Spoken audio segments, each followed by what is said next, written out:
Hey y'all, welcome back to All About April. So I'm so excited about today's episode today because I'm going to be combining two of my favorite things, history and reading. So for those of you who don't know, I am an 8th grade history educator. I've been teaching for 18 years. And I love to include what I've read into my classroom as I'm teaching. So today, what I'm going to be doing is I'm going to be recommending 5 books to you pertaining to the American Revolution. And periodically throughout the school year, I think it's good for me to continue with this tradition and do it for other units of study that you may find interesting. I love history, like so much. And I love reading so much too. And there are a lot of people now who are finding an interest in both, but they don't really know how or where to look for the books, but that's okay. I got you. All right. So some of the books are going to be related to teens, since I do teach 13, 14-year-olds. Some of them are also going to be related to us as adults, but ultimately all of them are going to be great reads to give you a great perspective of this significant time period in history. So without further ado, let's hop into it. Book 1 is going to be this one right here, Johnny Tremaine by Esther Forbes. Let me go ahead and read the recap to you. It's a story filled with danger and excitement. Johnny Tremaine tells of the turbulent, passionate times in Boston just before the Revolutionary War. Johnny, a young apprentice, silversmith, is caught up in a dramatic involvement with James Otis, John Hancock, and John and Samuel Adams. Johnny is swept along by the powerful currents that will lead to the Boston Tea Party and the Battle of Lexington, and finally to an important discovery in Johnny's own life. Johnny Tremaine is historical fiction at its most gripping, portraying revolutionary Boston as a living drama through the shrewd eyes of an observant boy. So if you are an educator or if you want to get your kid interested in reading, especially if they love history, this is a great book to supplement with the learning. It's something that a lot of teachers tend to use within the classroom because it is pretty much an easy read for students at that particular time. It's really, really good, and I highly, highly recommend this book for y'all. And honestly, I'm looking at it, it's about about 270 pages. So highly recommend it. Book 1. All right, moving on to book 2. We're going to stay in the historical fiction realm, especially in regards to education. What book am I talking about? My Brother Sam is Dead. Now, I will tell you, we read this book pre-COVID with my students, and you can see it won awards. It won an award, and many of them liked it. But let me tell you why I especially like this book. I like it because it really allows you to see how people struggled with being patriots and loyalists at this particular time. And one of the themes of my classroom when I'm teaching the American Revolution is to get kids to make a choice. Would you be a patriot or would you be a loyalist? And like I have this poster in my room for each class period. I allow them to choose with these Post-it notes, and they can move their names around, as they get more information. But this book really helps to give kids a feel of that time period. What are the struggles? What are the successes that are happening? And how does this really affect families too? Because, we talk a lot about the founding fathers, but it's really important for us to realize that other people were involved at that particular time. So if you are looking for a book that not only pertains to teens, but also adults, this one is gonna get you there. All right, My Brother Sam is Dead by James Lincoln Collier and Christopher Collier. And it was a scholastic book. Y'all know how we feel about scholastic books. All right, book 3. So we're gonna stay in the same realm of talking about how everyday people are affected by war. What book am I talking about?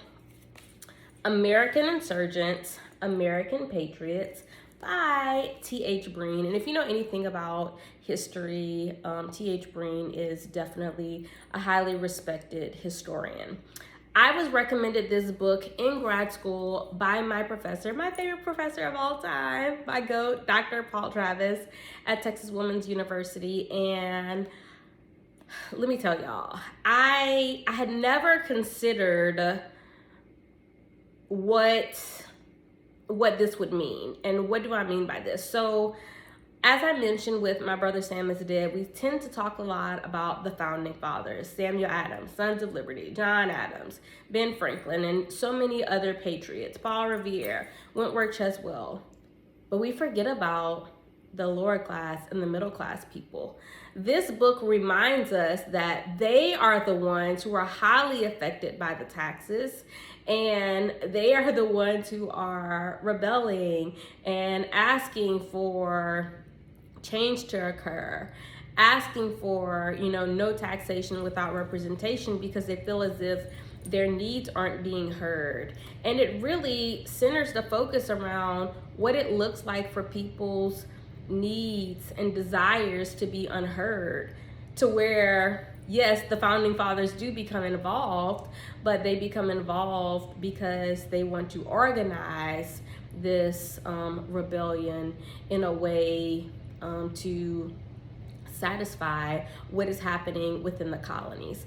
I was pleasantly surprised by reading this because, going through undergrad and grade school, this was not a story that I had ever heard about, but I appreciated the fact that, they were no longer left out of what happened in history, like a story was told for them. And I think if this is something or a time period that you are interested in, I think that this would be a very, very good read, because this story is often not told. So once again, American Insurgents, American Patriots by T.H. Breen. All right, on to book number 4. Now, book number 4, my professor calls this pop history, meaning popular history.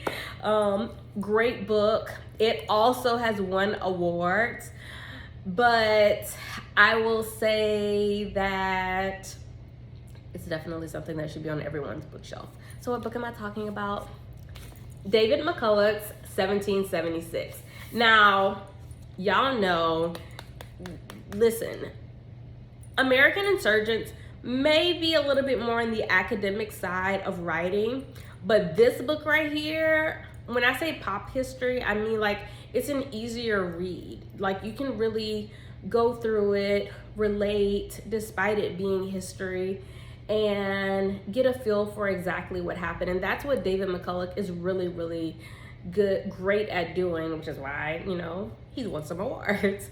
But for you, if you're interested in learning about what happened with the DOI, that's what I call it in my classroom, the Declaration of Independence, what happened at the Second Continental Congress, and many of the events at that particular time. Now, this book is definitely going to focus on the significance of the founding fathers and how they played a large role in getting us to freedom at that particular time.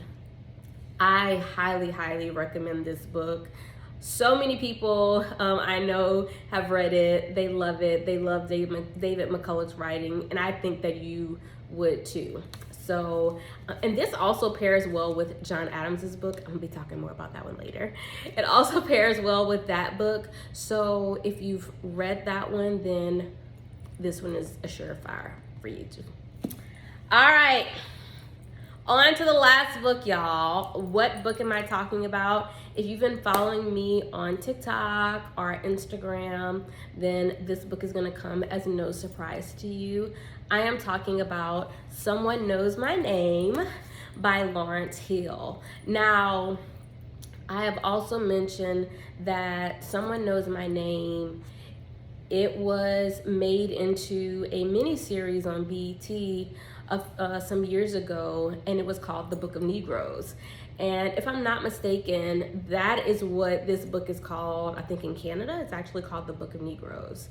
Now, the miniseries was extremely captivating. So you already know, if the miniseries was good, then the book is gonna be good.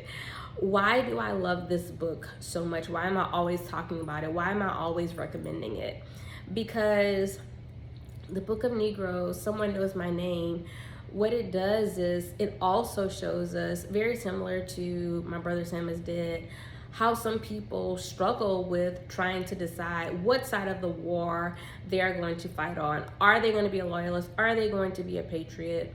But I also love that this story follows the life of Aminata Diallo from Africa to America, and you get to see exactly how her story plays out. Y'all, it is captivating, it is moving, it is so many things. But the good thing about this is, you know, when you do decide, because some people will, to fight for the loyalist army, that means you're supporting the British, they put your name in a book. So that's why it's called the Book of Negroes. Now, who's fighting on that side? I'm not gonna tell y'all, you gotta read the book in order to be able to find out. But Lawrence Hill just does a great job of capturing Aminata Diallo's story, but also allowing us to see how African Americans fared during this particular time period, and, you know, making choices, making decisions when, you know, prior to this, we know enslaved people did not have that option. So great story. You need to have it. So those are my 5 picks for the books related to the American Revolution. Let me know in the comments if you've read any of these books. Maybe you've read them in grade school, maybe you've read them in college, maybe you've read them outside of that. Or let me know if any of these you are actually interested in reading. I would love to hear from y'all about that. And we can chit chat a little bit more in the comments about that. So thank y'all for tuning in with me. I hope those of you who are interested in history, you found something that, you know, you can relate to in regards to this. There is absolutely more to come from that. Don't forget to like, comment, and subscribe. And I cannot wait to see y'all soon. Bye, y'all.